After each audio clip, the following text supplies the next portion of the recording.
Hi, welcome to Rock, Paper, Hand Grenades. I'm Matt Connerton, and with me, as always, and he brought food, is the Honorable Gary S. Hopper, which, in my view, makes you that much more honorable because you brought food.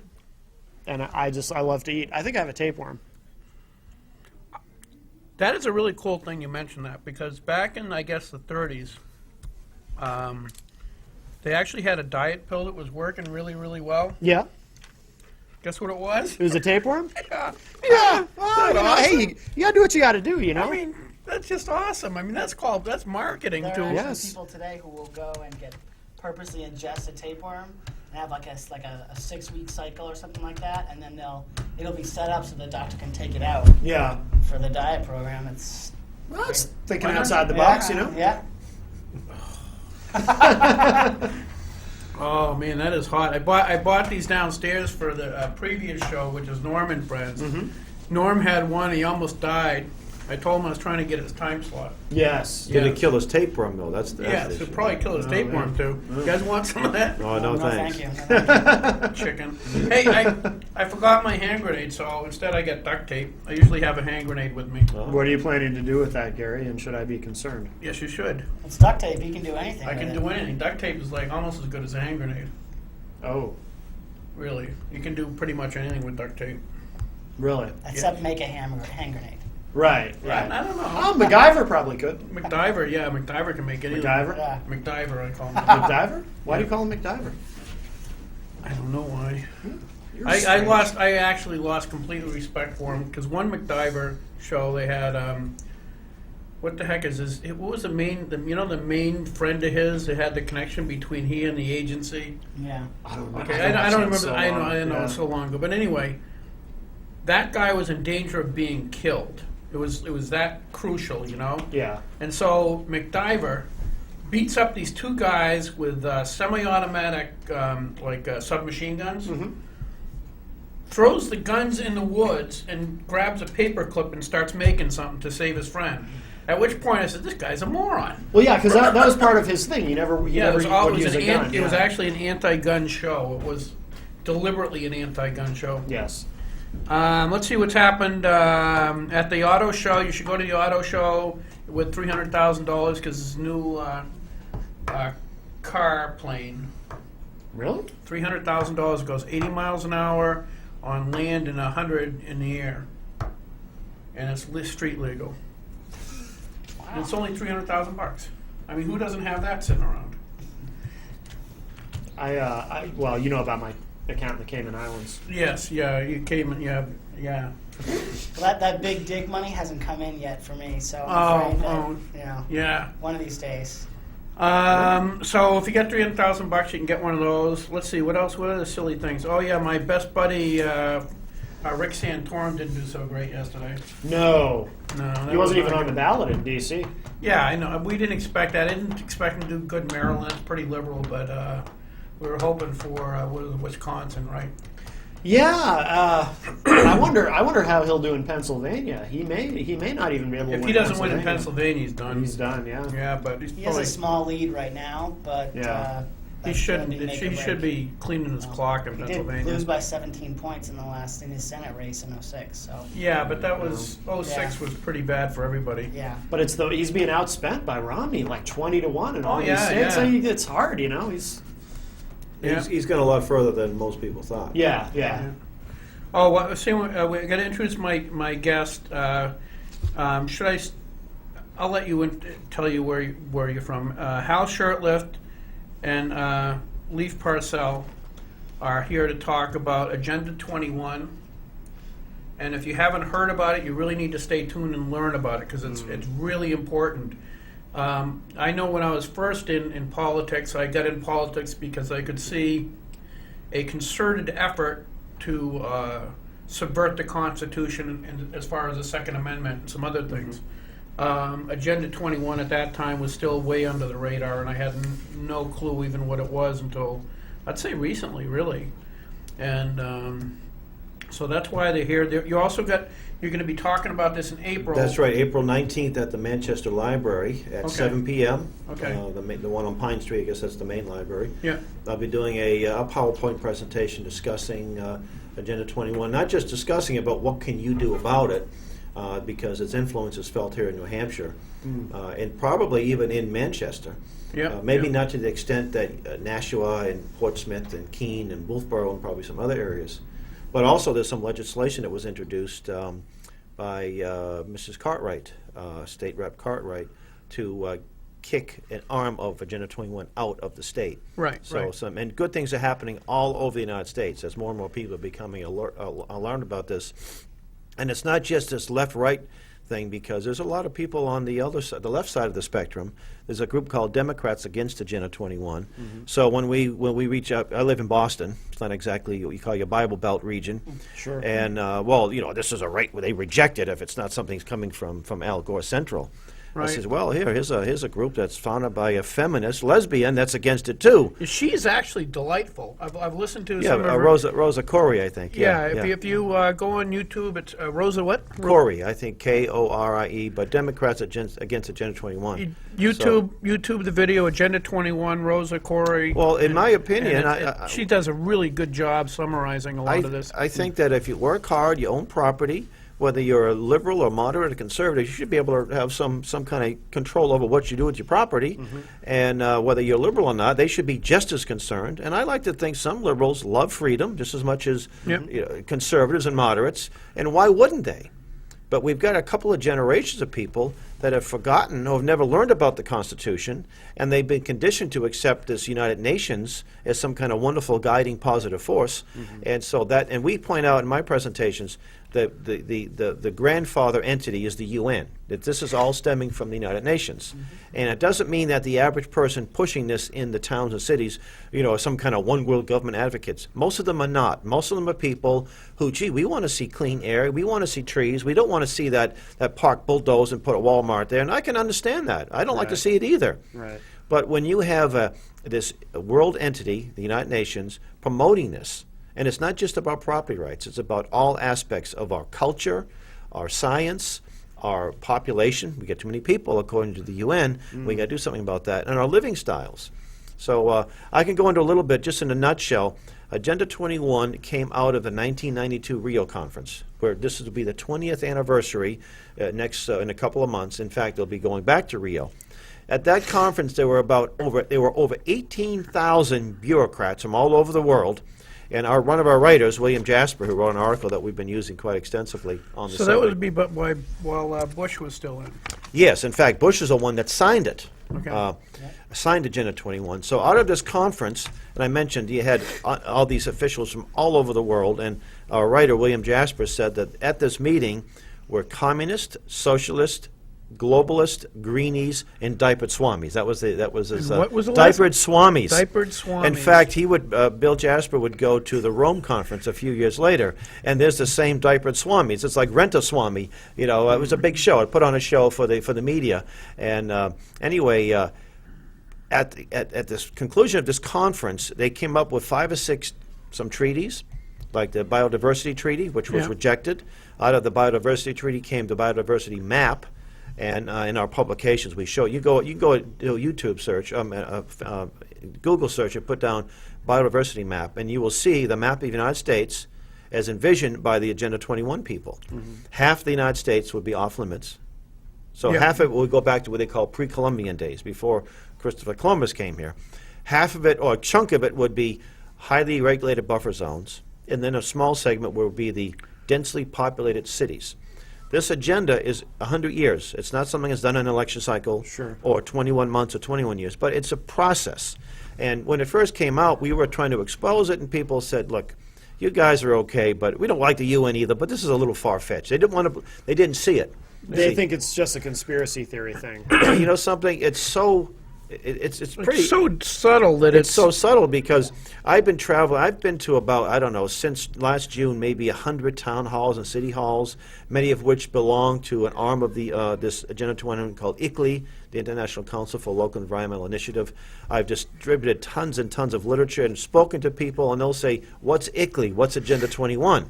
And I think they're sincere. But Yeah. then you say smart growth, comprehensive planning, green communities, cool mayors, cool cities. Oh, now they know what you're talking about. One of the principal agents of this Agenda 21 in the United States was a man named J. Gary Lawrence. He was an advisor to Bill Clinton and still very much involved with the implementation of Agenda 21. He was addressing a group of people in England in 1996, and he said that we have to change our language. We can't say Agenda 21.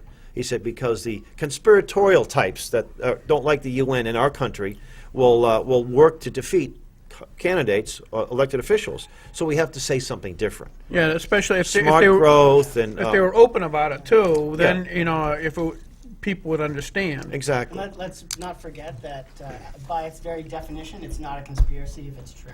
That's right. Right, Right. right. If it can be proven, and And we've got, I mean, they're not hiding it. You know, they use these euphemisms, they use a lot of buzzwords. They go into the local towns. I mean, where I'm from in Maine, we try and do a lot of zoning and things like that because we have people from Massachusetts come out there who have no respect for the culture or things like that and just want to take over the waterfront.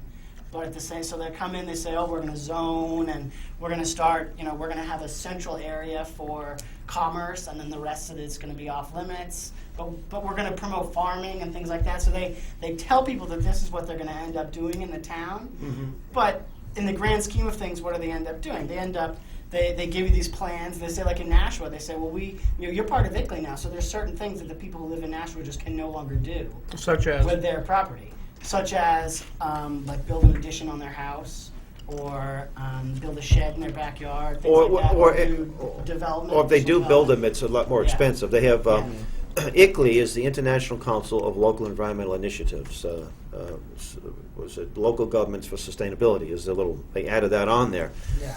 They call it a NGO, a non-government organization. I've also heard it's a 501c3, which is something unique to the United States, something of the not-for-profit. But they're a government-to-government entity. They're based in Bonn, Germany, so it's an international government association. So towns and cities, now there might be corporate sponsors. State Department funds ICLEI. The HUD and other arms of the federal government, our tax money support. There's an ICLEI USA, and they have a little under 600 members.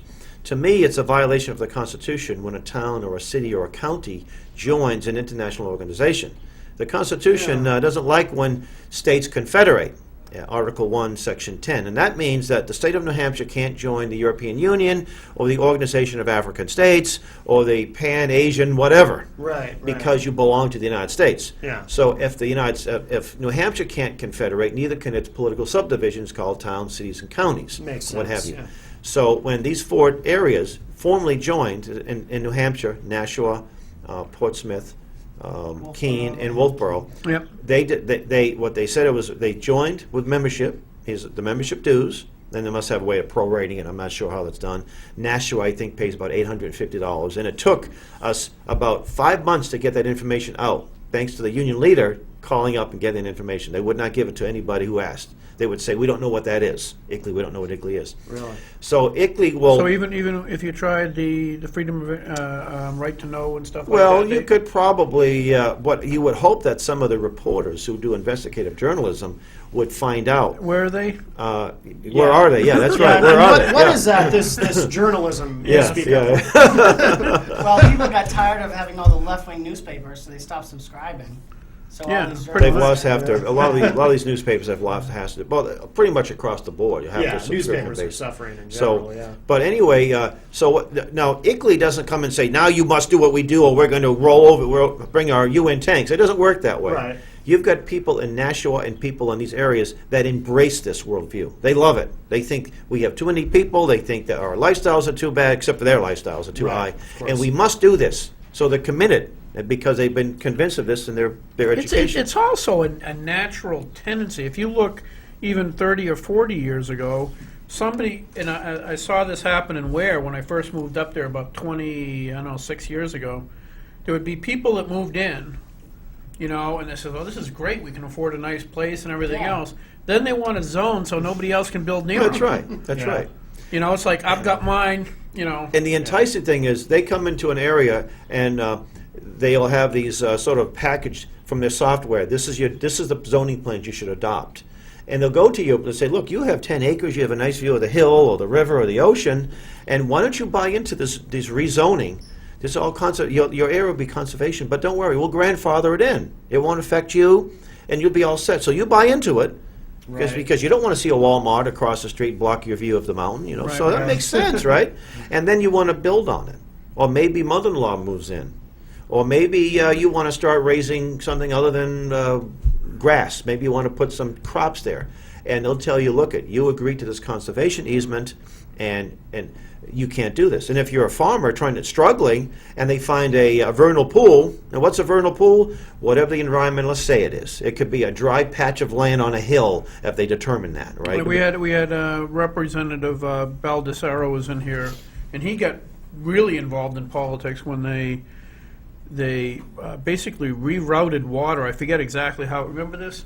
They Sounds rerouted familiar. water and flooded like a couple acres of his land, and now he can't build on it. And he had bought the property just And now so it's he a could build. wetland, right? Yeah, now it's a Yeah. wetland Yep. caused by the state, Yep. and then they offered him like pennies on the dollar to. That's exactly how it works. And Yeah. what some cases, the farmer will say, look, I can't make a living here anymore. They sell to a land trust. They sell to the Nature Conservancy. And by the way, these land trusts can sell the conservation easement to the federal government. And now the federal government has control. So it's, Okay. now, specifically what's happening in Manchester, I can't be certain. I'd recommend go to the website, manchester.gov or whatever it is, and look for words like Office of Sustainability or Mayor's Office of Sustainability. And they may not be there, open space committees, and see what they're doing and see if they're rezoning. And, and you might see little links to ICLEI. You don't have to belong to ICLEI to implement their agenda. Right. And people will say, oh, this is just,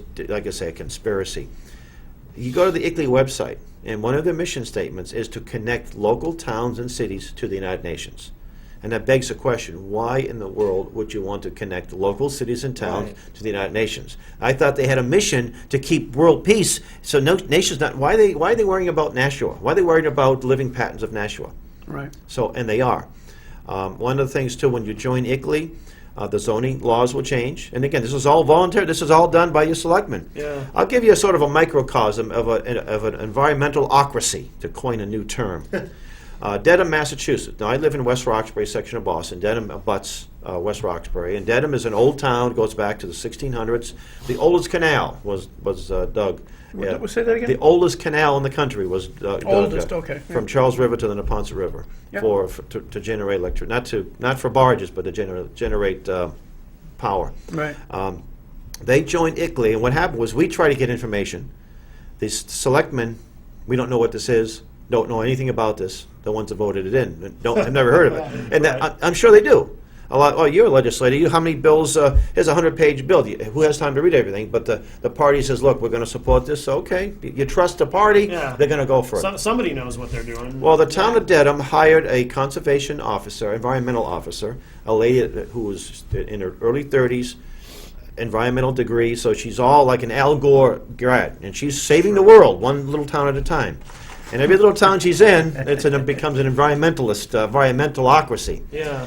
And she establishes a board, the Dedham Sustainability, that's another buzzword, Council. So she hires a lot of local, they call them stakeholders, local people, and she said, well, we should become a green community. Massachusetts has this Green Communities Act. And if we do that, we get all kinds of money from the state. Never mind what, the chains that go along with it. And they say, yeah, why not? So they go to the selectmen. We're going to get money from the state. We don't have to raise the property taxes. Let's do it. Bing, it's done. Unanimous. Forget about any hearings. We'll just do it. Well, now, and there's another group that if we join ICLEI, the federal government will give us money. Oh, we'll join ICLEI. So now they get $500,000 to put solar panels in the high school, and they get trash compactors. But with that comes restrictions and new building codes. Basically, in other words, and I ran into that, and it kind of blew my mind when I was freshman legislators, how often the federal government would say, we want to give you this lump of money, but we need you to do A, B, C, and Of D. course. Yeah. Now, A, B, C, and D is probably going to cost you a lot more than the lump of money they gave you, but Yeah. on the, and so basically, as a person who was working full-time, they're taking my tax dollars to blackmail my state. Exactly. Yeah. And this lady she actually used the term. She was interviewed in an online. I think it was called the Pragmatic Environmentalist, and she said the state puts the carrot in front of us.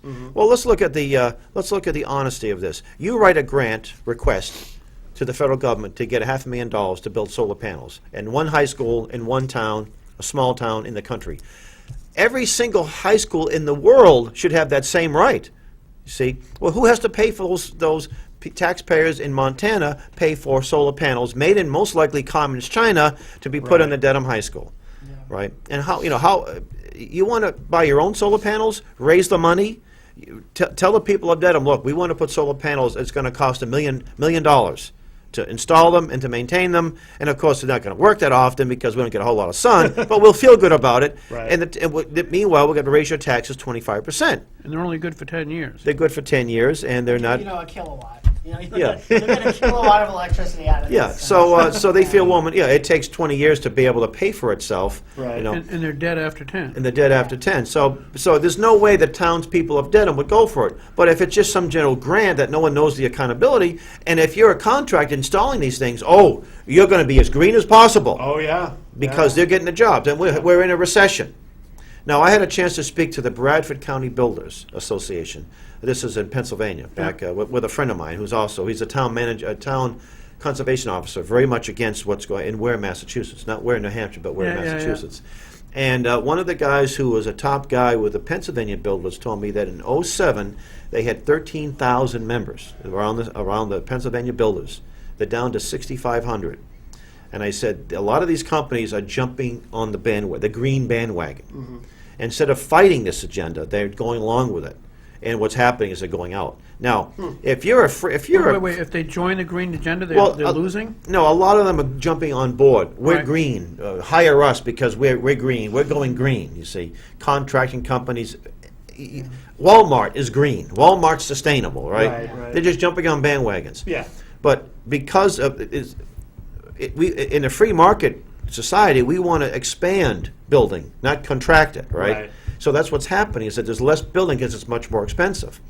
And in some states they've passed what they call benefit corporations, and it's a new legal concept, and you should be looking for these kinds of things. A benefit corporation state is a state that acknowledges green companies. So you're certified green, from a Kool-Aid stand to a big contracting company to a manufacturer, what's left of the manufacturing base. Right. And if you're green, you will get those state contracts before a non-green. Mussolini called it fascism. So in essence, it's green fascism. And right now, and this is just about a year and a half old, this concept. You've got New Jersey, Vermont, California, Hawaii, Virginia, and I think a few other states. And their website says that how you can get your state to become a benefit. Benefitcorporation.net. So keep your eyes out, because a lot of folks are fighting the Agenda 21 in New Jersey. We've had a lot of success. And one of the key players fighting this, when I got a hold of him, he said, "What's a benefit corporation?" He says, "Well, it sailed past both your houses, and the governor signed it without any reservations." He had no idea probably what. It sounded good, yeah. And I look at it this way. If you're a business, it's your best interest to recycle if it's market-driven. Sure. You want to maximize your profits, don't you? You don't want to waste. I mean, you shut the windows when it's cold out. If the AC is on, you shut the windows, right? It makes good sense. You put the lights out. You don't need people like Al Gore to tell us we need to shut our lights off. I don't need the federal government to tell me to plant a tree in front of my house if it's going to enrich, or to recycle when I know it's going to benefit. Right. You know. I mean, these people are never interested in kind of a market solution. There's some places in the world that will give you, just like recycling bottles, they'll give you a certain amount of money for paper, for plastic, for things like that. And that's kind of a good solution for kind of bringing keep those materials out. Do we do that? Do they say no? Because if they do that, that's too easy. They can't get the NGO jobs. Right. They can't hire their friends. Yeah, Or, yeah. for instance, they talk about there's too many people in the United States, and you say, okay, well, most of our population growth is from immigration, That's so right. maybe we should limit that. Well, no, we can't do that. Right. The population growth is too high. Just- but I'd like to put that in perspective, because that's one of the hammers they use is that the world is overpopulated. And I figured this out about 6 months ago to give people perspective. And if you took the land mass of Alaska and divided it up amongst everybody in the world, I think they would each get like 3,000 square feet, 2,500 to 3,000 I've square heard feet. various statistics. Yeah. So you can put them all, the whole population of the world in Texas. Yeah. Oh, sure, yeah. Yeah, because a lot of people believe the opposite too. Scientists say that no, there's not an overpopulation problem. There's starvation because it's a problem Usually of it's political. distribution and Distribution, distribution of yeah. resources. If you're and in whatnot. socialist country. And even Right, if you were right. to say there are too many, number one, I don't have anything to say about whether there's too many people in Nigeria or something. That's for them. Right, Number true, yeah, one, good point. that's for them. Right. So, and then when they say, well, there's too many people in the United States, well, in the United States, we have a population policy.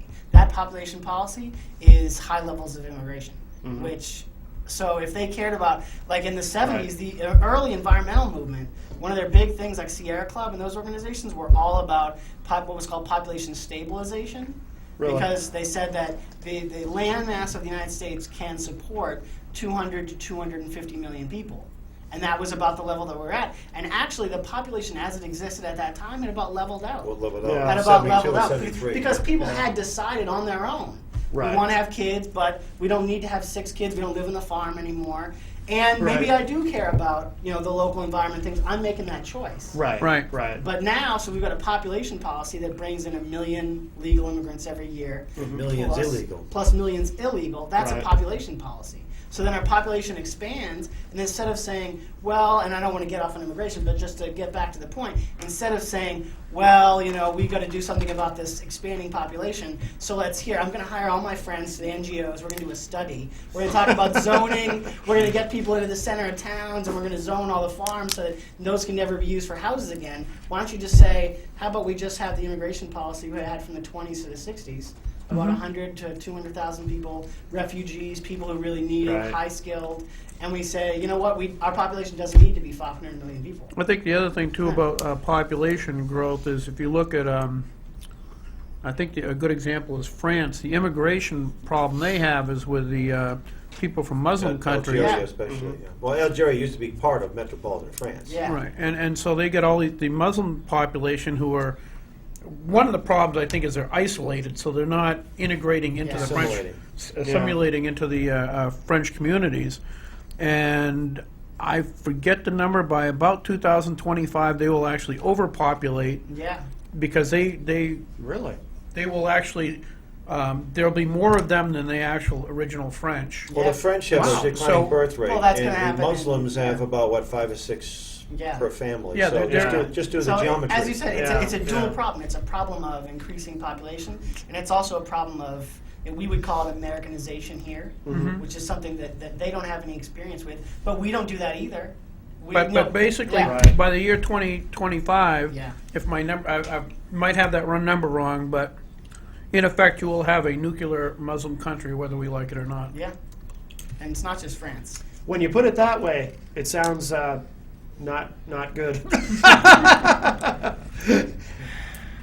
Yeah. But anyway, so let's go Not back. good. I think one thing, I don't know if this is in Agenda 21, but I've been curious about. Yeah, here's this. By the way, this book is a synopsis.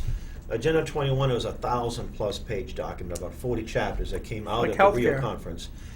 Every aspect. It's like healthcare. Oh, Nobody read the whole thing. Right, yeah, Actually, yeah. by the way, Obamacare is in Agenda 21 because Obama Really? didn't write this up. Yeah, sustainable medicine it's called. No kidding. Oh yeah, Interesting. Sustainable agriculture, sustainable everything, and this is a synopsis. This is about 250 pages of the whole Agenda 21. It looks like a blueprint for total control of the planet. Yeah. And in fact, the man who wrote the foreword. The editor, Daniel Sittard, said that Agenda 21 will demand a reorientation of all human society. It will affect every living thing, not just every living person, but every living thing. So it's all comprehensive, and to dismiss this as some obscure document that came out of an obscure meeting with 18,000 people from all over not just people at a rock concert, but 18,000 leaders Right. and officials. It's a lot, something to be paid. And by the way, Al Gore and John Kerry are two of the big advocates of this. No kidding. They were at this conference, and by the way, they're both quite wealthy too. One's a Now. billionaire, Yeah. and that would be Al Gore. He was a millionaire before that. He's now a billionaire. He's made a lot of Thinks money he's making on lots it. of money scaring children, lying to children Yeah. mainly about global warming. And by the way, Agenda 21, a lot of its basis, the foundation, is global warming, which we believe is a myth as far as man-made global warming. Well, all you need for proof of that is if global warming was real, they would have stuck with the term global warming. And not change But it when to that climate wasn't change. panning Yeah, out, climate about change 8 now, years yeah. ago or 6 years Yeah. ago, they changed it to climate change. Right. And Because it's it wasn't As working. if the climate isn't always changing. I know. It's a socialist document. It was Yeah. drawn up by socialists. One of the key advocates of Agenda 21 is Maurice Strong, who's now living in Communist China, which is probably where he belongs. By the way, Communist China is not exactly an environmental No. No. paradise. No, No, not at all. Why? There's no private property. And we contend that private property is the best way to preserve the land, is through ownership. Is where you see government ownership of land, what do you usually see? Decay. Exactly. Right? Yeah. Where you see private property. When was the last time you threw motor oil in your pool? Right? Or you broke a beer bottle. in your Neighbors. They did driveway, that to right? neighbors. Neighbors, maybe, Yeah, right. yeah. Right, But, right. yeah. Yeah. And, so Maurice Strong looks at the American middle class as the biggest threat to the world.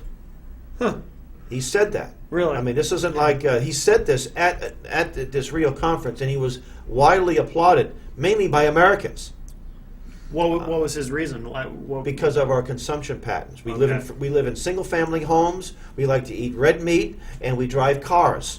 And when you have a single-family home, you have more space for things. So you Right. might have a pool, you might have a backyard barbecue, you have a lawnmower, and you have stuff that you don't have if you live in a 500 square foot stack 'em and pack 'em housing. Right. It's always amazing to me that you'll have people like this, like Al Gore, or discuss how the population is too large and people consume too much, and we have to do something about it. And there's some of the richest people. That's right. Maurice Al Strong's a Gore with billionaire. or Al Gore with the 5,000 square foot house. Yeah. Who's flying around? When he gets to what do you think?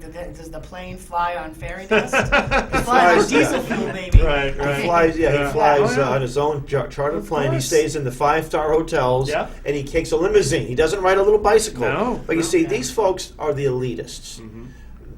They are allowed to do this because they're saving the planet, and they're letting us poor dummies back down here in the Now- unwashed masses.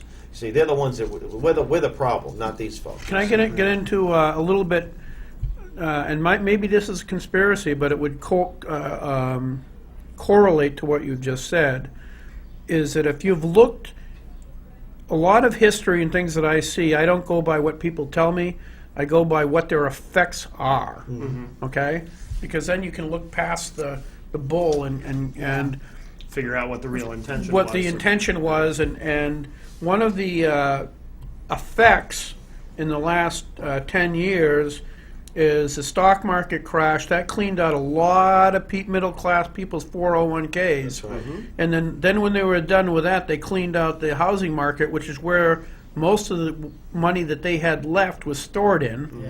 And they've besides outsourcing their jobs, and that's been over the last 20 years. Yeah. Since NAFTA. They have pretty much decimated the middle class. Well, Maurice Strong, in 1990, he was interviewed in a magazine called West, which was from British Columbia.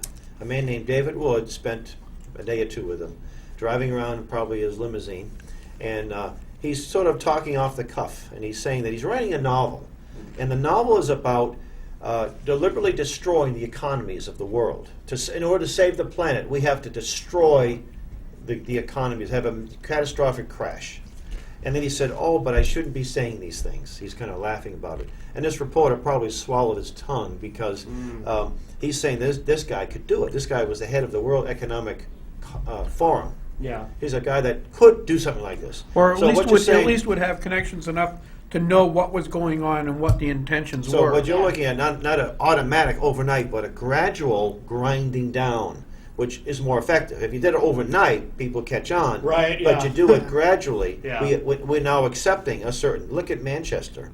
That was once a booming economy here. You see people walking around. I was walking around here earlier, distributing material about our event coming up. and you see a lot of people jobless. Sure. People with addiction issues that you may not have seen when you had the factories running at full blast, or when there was some kind of something for them to do. You see this in lots. I was in Detroit just a few weeks ago. Now Detroit's been a basket case for a long time, but this is the wave of the future. This is what the whole country may look like. Detroit. Right. Detroit's a sad example. Horrible. I mean, at least 20% of the buildings are abandoned. I mean, we're talking about skyscrapers. We're not just talking about a couple of neighborhoods that have fire. We're talking about the whole city. There used to be 2 million people, and now it's 700,000. So, Do you guys think that we accept this because of some people say, and some people balk at this and say, "Oh, that's conspiracy stuff," but the fluoride in the water, because supposedly fluoride makes people docile and compliant. well, what's interesting is that and the Nazis did it, and I think anything the Nazis did, we should probably not do. well, but we teach them a lot. They We had taught nice them about uniforms. eugenics. that's true. They They did. had very nice uniforms. good fashion sense. We the taught Nazis. them about eugenics back in Yeah. the 20s. It was Margaret Sanger and her Planned Parenthood, with a lot of elites pushing this. The master race. We didn't call it the master race, but Right. hey, these people are so low IQ. Let's just neuter them. And we had states. I'm not sure if New Hampshire's one of them that would do that. They would lot of states. castrate Yeah, people. I know right? Vermont did. Yeah, And Hitler learned from these folks. yeah. In fact, Margaret Sanger had a Nazi doctor write for her publication, and the average Planned Parenthood supporter is progressive liberal. Okay, so they're not, that's, They don't know the history. They don't know the history, but but it's interesting that in Carver, Massachusetts, we had a very successful exposure of Agenda 21. Carver is cranberry country, as some of you folks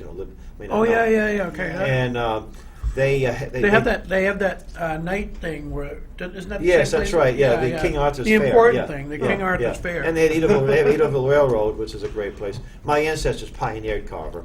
But anyway, we was able to get this article put on a PDF format, and I put it on the Facebook page of the Carver Republicans. Now, Republicans, a lot of them promote Agenda 21 too, so it's Sure. not just Democrats. It was Right. George Bush, Daddy Bush, signed the thing and said, "Now, it wasn't a law." He said, "But we're going to do it. The whole government, our federal government, is going to push this thing."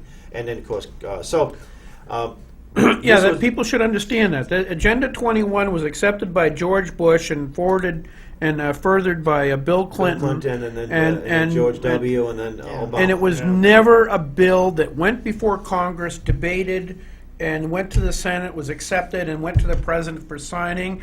It was through executive orders and just started, because they have control of these giant departments That's right. and too damn much money, they just start pushing it into the system. Exactly what happens, exactly. And then, the and thing, they, as you mentioned before, a lot of it can be attributed to it's a lot easier to control things if you have an upper class and a lower class. Mm-hmm. And when you've got a large middle class that's vibrant and wants to talk about the Constitution and wants to send their kids to private schools and have nice houses and things like That that. destroys their whole So, power struggle. well, getting Yeah. back, we actually had a very large meeting, a very well attended meeting, and Carver kicked Ickley out. But some of these folks who push this, they don't go away quietly. Right. And it was a husband of a town, the woman who brought it in, the select woman who brought it in, or played a key role bringing it in. He's writing these nasty letters to the editor about the John Birch side, and you call fluoridation a commie plot, you see, which we actually didn't do, but Yeah. we were against fluoridation, no question about it, mass Yeah. medication. Yeah. I think there was some vague reference to it being a commie plot, almost as a tongue-in-cheek thing. But Sure. I'm sure there are a lot of people who may have been communists that supported it. But anyway, right. getting back to so he writes this letter denouncing the John Birch Society, among other things, saying that fluoridation is a commie plot. And I wrote my response. I said, "Isn't it interesting that an environmentalist would advocate putting an aluminum byproduct into the water supply? Yes. This Yeah. isn't very sustainable." Are you really in favor of the good, clean environment? That's Why don't you get this touche, stuff yeah. out of it? you see? Right. Yeah. Right. That is awesome. Yeah. So all these environmentalists do Well, wait. It's an aluminum byproduct. Isn't it? Yeah. Didn't they discover about 15 years ago that it was aluminum byproducts that very well could be causing Alzheimer's? Alzheimer's, that's correct, yeah. I remember that. Yeah. I remember hearing that. Yeah. Yeah. Well, I'm glad that I grew up in a nice well. Yeah, we just have iron byproduct in ours. I don't know what the hell that does, but You get sulfur too in your water around here, right? Sulfur, yeah. I don't Is know there? what I got in mine. But In it the tastes good, southwestern so I part don't of the care. state, in New Hampshire, you get more sulfur. Yeah, I don't And know, but I've had the tap water. I've never, people always talk about tap water. And Comes I've out of the never, Merrimack, never see? paid any attention Yeah. to it. And then I've been living in Nashua, and I drank the tap water. It tastes kind of funny. Yeah. But then the next day, I was going to refill my water bottle, and it had sat there the rest of the night. I saw that it was like, you know, it smelled like chlorine Yeah. and iron. Oh, and yeah. I've never worried about that, but I'm Brita filter something. Yeah. I need something serious because there's something in that water. And by the way, according to the Agenda 21 advocates, bottled water is not good. Really? Yes. Now, 30 years ago, getting spring water, you were an athlete. You were just in touch with things. You probably Sure. jogged. You probably even did yoga, right? Now it's not sustainable. Now, why is that? Well, first, put it in plastic bottles. Plastic yeah. is a petroleum byproduct. Bad. And you have to put it on trucks. Dirty trucks that burn this horrible stuff and bring it to the cities or wherever, you see. And then you have to worry about what to do with these plastic bottles. You know, if we drink spring water, we live in Boston. Our water isn't bad as far as, you know, surface water is, but but it's still, you know, there's a difference. So you prefer the spring water. So what do you do with all these bottles? It's a horrible landfill because the plastic is easily broken down, you know, it can be recycled and all that good stuff. course, So yeah. Actually, did you but- see recently they've got a new technology for $10 a gallon. They can, they can do, or $10 for a barrel. They can reverse engineer the plastic back into a petroleum product. Interesting. It probably really. makes Al Gore very upset. 'Cause Right. Get off petrol. It doesn't matter where it comes Well, from. here's another Get off example it. of Right. the free market system Yeah. solving the problems. Right. Not government Government is Yeah. the absence of initiative and ingenuity. Yeah. Just think, we look at coal and oil, dirty fossil fuel, but the advent of coal, by 1885, we stopped burning wood to a large extent. Coal was now king.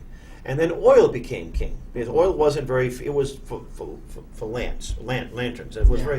and then all of a sudden, as the refining process got better and be able to ship it, it became the fuel between coal and oil. And because of that, people didn't need to use the high density like trees. They didn't Can't have we to just go wood. back to killing whales? Well, they were using whales too for whale oil, right? Yeah. Well, There that you was go. the big industry in Massachusetts. So as a result of that, New Hampshire was deforested about 85%. But as Oh a yeah, result, you look at all the trees in my yard. They're Yeah. all. You can Yeah. tell they're all 50, 100 years old. New England is back to about 95% of the trees that it had. So thanks to the fossil fuels, which obviously have their side effects, no doubting that, because of the fossil fuels, trees grew back. And then gas was something that these refineries, they would burn. It would burn tons of cubic feet every day because this stuff, it wasn't feasible.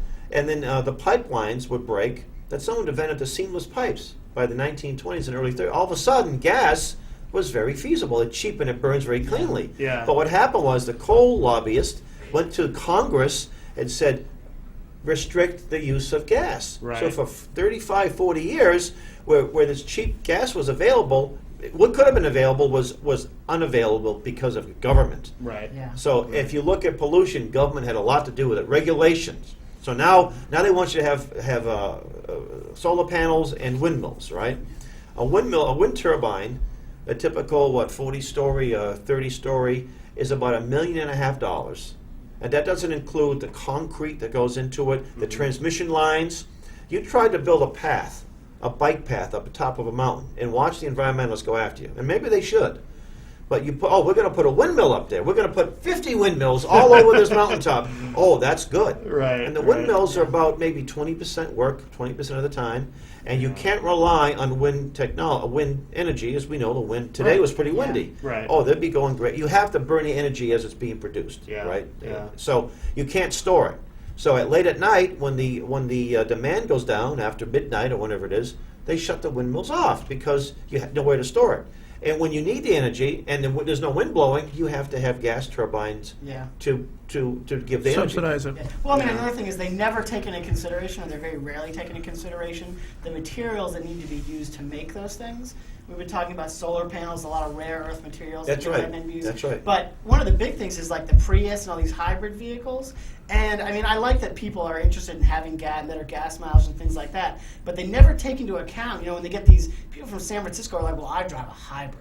Yeah. I'm saving the world. Well, you know what? I think that if you drive a Prius and you're watching this show right now, I want you to go on YouTube and look at the videos from Sudbury, Ontario, which is where the big nickel mines are. Because in order to take one of those batteries, and you think of like a regular little Duracell, uses a very small amount of nickel. Nickel's just a regular earth material, right? But if you want to have one of these big batteries, because we Lithium, need to yeah. hold it, you have to do 200-pound battery or something ridiculous. lithium Yeah. and huge amounts of nickel. They have to turn, these are the same people who fought against strip mining in the 90s. Now they want to drive their Prius. They've got the strip mining in Ontario where they turn this place into the moon to get all this nickel for these hybrid cars. That's interesting. I never would have thought of And that. a lot That's of the rare interesting, earth yeah. minerals are coming from China. China has a near monopoly. Yeah. And guess where they're building these things, right? Yeah. Yeah. Well, because Right. China used anti-competitive tactics to lower the price so much that all the American and Canadian companies went out of business. Mm-hmm. And as soon as they go out of business, Yeah, they plus- jack up the price again. and- Plus, China doesn't have Al Gore telling them how they get Yeah. the Congress telling them how and where they can dig Yeah. And right now, there are towns that are subsidizing places to recharge your vehicle, where in some cases there aren't any battery powered. Yeah. Now, you don't have to worry about the government subsidizing gas stations. And by the way, to the average car, it's $100,000, right? To these battery cars, with a range of 200 miles. It's okay if you stay within a short distance, right? Right. If you use the air conditioner or the heat, you lose about 10%. It takes between 6 to 8 hours to recharge that battery. That car. Wow. Really? How long does it take you to fill your tank at a gas station, right? And interesting too, the Henry Ford, the 1910 Model T, was about the same size. But the Model T compared to the average car today is like 25%. The average car today is 20 to 50 times percent more efficient. Why is that? It's just market technology. Right, We right. want to sell a car because people are paying $5 a gallon of gas. Let's get the best car. So because of the engineering, the car today was a whole lot more efficient than the early, which this should be the case, Right. along with a lot of other technology Yeah. as well. And I mean, I don't. It's not good necessarily to laud. I mean, the companies. I believe in the market. I think it's important, but we have to watch out because you get what's called regulatory capture, which we've talked about here, which is when a company like General Electric goes in, or hospitals a lot of times will do this. Well, they'll use the power of their government allies to put their competitors out of business. Sure. That's right. So you have to watch out for that. For instance, I mean, with the whole light bulb thing, which someone will, oh, it's a conspiracy. Come on, nobody really is going to get rid of light bulbs. Oh, yeah? Because GE makes most of the light bulbs. They make them in China. Then they get the government to ban the fluorescent light bulbs. Yep. Or not the Or whatever, incandescent, Yeah, that called? incandescent, Yeah. That's just a Yeah. coincidence. yeah. Yeah. Yeah. Yeah, that wasn't regulatory. I capture heard at that there all. was one company in, I think it was in the Carolinas, that has permission from the federal government to still make light bulbs, the incandescent, but they're sort of a different grade, almost like industry grade, but they Yeah. can make them like 10 That watt didn't up to- happen. That just didn't happen to be in somebody's voting district that they needed. Possibly. It's okay. I mean, Follow it's the nice when money. you have to call Washington D.C. just to get permission to Permission decide to which make product a- you're going to make. to you make know. a great Yeah. product. That worked really well in the Soviet Union. I And you heard. think the light bulb revolutionized the world, didn't it? Yeah. Electricity. Yeah. Okay, so anyway, we only got a few minutes left, so I want to get back to square one. Agenda 21, in effect, is a way of controlling the what did Orwell call the plebes? The plebes. The proles. Proles. The proles. proles. The proles. And to control the proles, what you really need is to have them in confined areas in cities where you can have cameras so you can watch their every move. You have to control the get schools. You got to control the schools because you don't want them actually learning anything. All you really need them to do is get smart enough so that they can, work at a picking cotton or something like that when they get older. McDonald's. And Yeah. stuff. Yeah. Or as Bush Senior said, we're working, or it might have been Clinton said, we're working towards a service Service. Yeah. Yes. service economy. Right. Yeah. Yeah. So you have to be Anybody, able to run the if, machines. if lights didn't go off then, you're brain dead because service economy means you're a peasant. Yeah. So the idea is to push everybody into the centralized areas where they can be kept track of. Eliminate the middle class, because if you eliminate the middle class historically are the ones who have the means to revolt. Yeah. The poor can't. They're worried about getting food for tomorrow. That's right. Hungry people Okay. don't cause You revolution. can get Right. them with some bread and some circuses. Yeah, exactly. You get and if you look around you, that's exactly kind of what's happening. Like you said, it's a long-term plan, but that's what's happening. Over time, they're trying to eliminate more and more the ability to do anything on your own land or to even have your own land. I remember on my I think it was my first term in the legislature, the speaker and a few other people wanted to buy a huge chunk of paper mill land up in northern New Hampshire. Yeah, Because it might go to private developers. we don't want that. No, holy Why not try to make it easier for a paper mill to reopen? no, that's crazy. Anyway, Even so if they recycle paper. Oh, no, that's not good either. no, that's no good either. So anyway, on the way to the legislature that day, I think it was the union leader had an article that over at that point, I think it was just state and federal, owned 25% of the land mass of New Hampshire. Sounds right. I mean, the federal government owns somewhere between 40 and 55% of the land in the United States. And out west, out in the western Out west, states, they even own- more. It's huge. I didn't realize that. Now, States like Constitution. Colorado and areas. Now, like what that. happens? Let me just hypothetically, when the government owns 95% of the land, what do we call? What kind of form of government do we have? Well, Not we a would call it republic. socialism, wouldn't we? Yeah. Or When they own more commune? than half, you start worrying about it. Yeah. Well, April 19th is where we're going to have a presentation at the Manchester Library on Pine Street, 7 p.m., free admission. And we'll have plenty of material. I'll have material like this reprint here, a little booklet we put together on Agenda 21, probably some DVDs. And it's a call to action. It isn't just about, okay, now I learned more things, I got more things to worry about, but we want people to get involved Yeah. in influencing their elected officials at every level. It's being brought in not by the head of the UN, not by some UN troops bringing it in with with M16s or AKs. Right. It's being brought in by our neighbors, people Right. that we know, maybe even family members who are convinced this is the way to go. But what's happening is that all over the country it's become controversial the last year and a half or so, and lots of these communities are kicking it out. And if they're Right. not kicking it out, at least the brakes have been put on it. Yeah. Now in Nashua, as I mentioned, this is back in last fall. We had a presentation there, and a few weeks beforehand, we were in town, trying to build the audience, so to speak. We went to the city hall, distributed information. We tried to get answers. No one in the aldermen were talking. And just about a month ago, and early Margaret Leaf was with us. We had about 15 people. We were in front of City Hall with banners, with information, which were not a protest, but an outreach. Right. We got Yeah. 2 newspaper articles that were very favorable, Union Leader and the Nashua Telegraph, plus Nashua Patch, the online. And as a result of that, lots of people now know there's an Agenda 21 project in Nashua, which they didn't know 6 months ago. Right. In fact, the reporter for the Union Leader, a nice young lady, she said she spoke to one of the aldermen, and they didn't know anything about Agenda 21. Yeah. I said, they do now. Yeah. Right? Yep. And Nashua is becoming a model Agenda 21. They got a thing called Renaissance Downtowns, which is another one of these entities. It's a private corporation that moves into town. They get federal and state money. They promote these building projects. They have a stack 'em and pack 'em type project. Small units, mixed housing, Section 8, and then getting people out of the suburbs. If it's market driven, that's fine. Some people don't want to have a big home. Right. They'd rather have a little unit. Fine, older people especially, single people. That's fine. But this is being done by taxpayers' money, and they actually lobby against building new homes, single-family homes in Nashua. And they're making lots of money out of it. So these are the kinds of things we need to look for. When you see the term smart growth, sustainable development, these are all buzzwords for Agenda 21. All right. So to wrap up, do you have a website?